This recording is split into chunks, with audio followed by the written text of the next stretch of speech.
si Tipaklong. Magandang ang panahon, mainit ang sikat ng araw, maaga pa lamang ay gising na si Langgam. Nagluto siya at kumain. Pagkatapos, lumakad na siya gaya ng dati. Naghanap siya ng pagkain. Isang butil ng bigas ang nakita niya. Binasan niya ito at dinala sa kanyang bahay. Nakita niya si Tipaklong. Magandang umaga, kaibigang Langgam. Bati ni Tipaklong.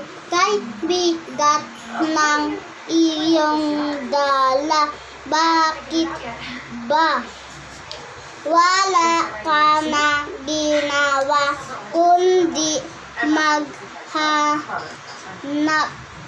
at mag-ipon ng pagkain?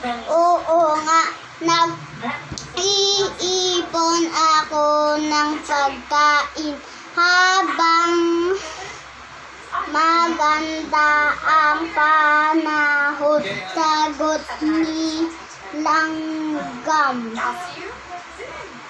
Tumulad ka sa akin, kaibigan Langgam. Wika ni Tipaklong. Habang maganda ang panahon, tayo ay magsaya. Halika, tayo ay lumukso, tayo ay kumanta. Ikaw na lang, kaibigan Tipaklong, sagot ni Langgam. Gaya ng sinabi ko sa iyo, habang maganda ang panahon, ako ay maghahanap ng pagkain. Ito'y aking iipunin para ako ay may kain. Pag sumama ang panahon, lumipas pa ang maraming araw, tumating ang tag-ulan, sa umaga, ulan sa hapon at gabi ay umuulan pa rin, at dumating ang panahon kumidlat, kumulog at lumakas ang hangin kasabay ng pagbuhos ng malakas na ulan. Ginaw na ginaw at gutom na gutom ang kawawang Tipaklong. Naalala niya puntahan ang kaibigang si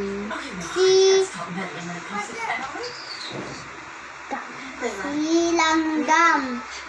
Pag-alibas ng bagyo, pinilit ni Tipaklong na marating ang bahay ni Langgam. bahagya na siya lumukso.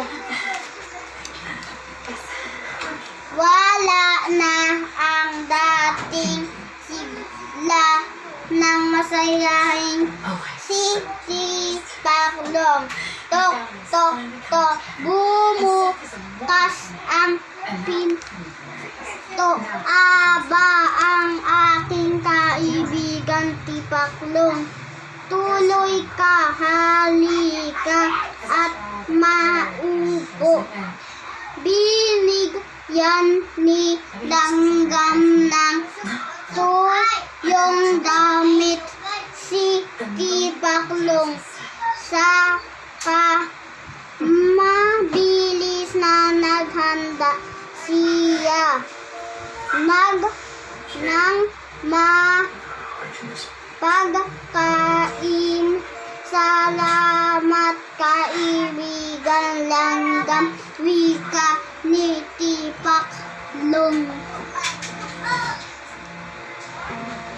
Ngayon ako naniwala sa iyo, kailangan nga pala mag-ipon habang maganda ang panahon at nang may makain pagdating ng tagutom.